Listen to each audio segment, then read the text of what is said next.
Hare Krishna.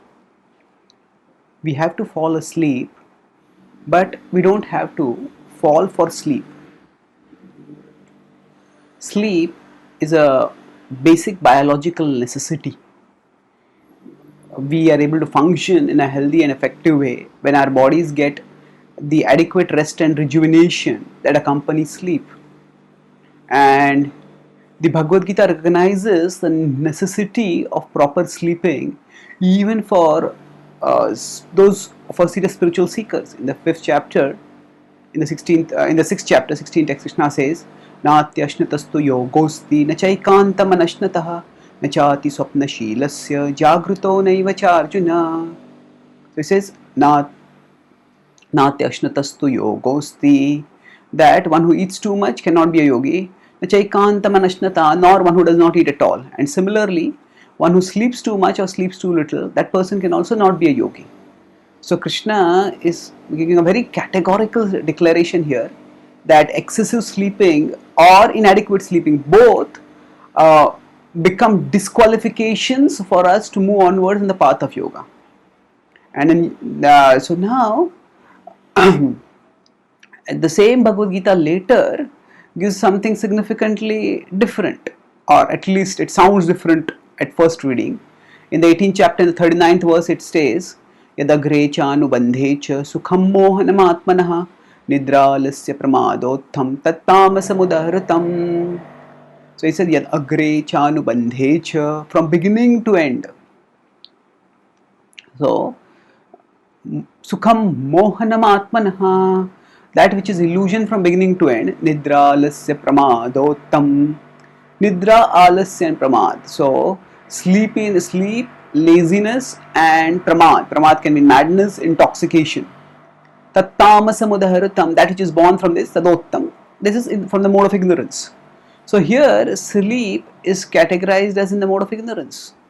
And the whole Bhagavad Gita's message is that we should rise from the lower modes like ignorance and passion towards the higher mode of goodness and beyond to transcendence.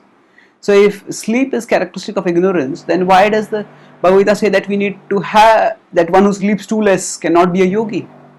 Isn't it that if something is ignorance, that needs lessening it is good? Yes, lessening sleep is good, but we have to also recognize that it is a bodily necessity. And that means that we can't lessen it beyond what is actually required for the body. So what is the difference is we have to fall asleep, but we don't have to fall for sleep. Fall for sleep means that we sleep not to give rest to the body, but because we want to escape from the troubles and problems of life. So when one simply seeks to escape from life's problems and seeks sleep as an escape way, then we are falling to the temptation of sleeping, and that fall for sleep is something which is undesirable.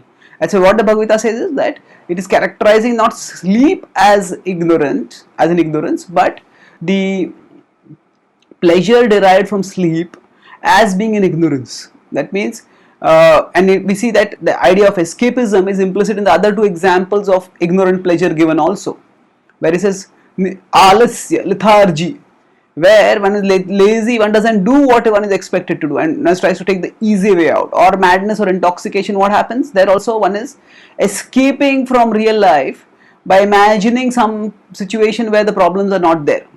At the bottom of the bottle, where one drinks and goes into a drug-induced alternative world of one's imagination. So now a drink induced in this case. So the point is that if we have a yogic attitude, that means if we understand that sleeping is a body necessity, we understand that we have the body which can be used either for material purposes or spiritual purposes. Yogis, those who are pursuing transcendental truth, they recognize that the body, that we shouldn't misidentify with the body, but the body is still important. Shariram dharma sadhanam. The body is meant for us to pursue dharma. And when we recognize this, then we take care of the body because it is a tool, because it is a tool for us, it is an indispensable tool for us to be used for doing sadhana. Bhakti Yoga takes this vision even deeper when we see not just the body, not just as a tool to take us to Krishna, but we see the body also as a gift given to us by Krishna, so that we can come to Him. And we see the body as Krishna's property. Therefore, we do need to take care of Krishna's property for the sake of serving Him, for the sake of keeping it as a fit instrument to be used in His service. So in this mood, devotees sleep prayerfully, thanking Krishna for giving them an opportunity to serve Him during that previous day, and they wake enthusiastically, eager and grateful to have another opportunity, a new day, a fresh day to serve Krishna. And when if we have this prayerful devotional attitude to permeating our entire life, then even sleeping becomes spiritualized, being subsumed in a life of devotion to Krishna. Thank you. Hare Krishna.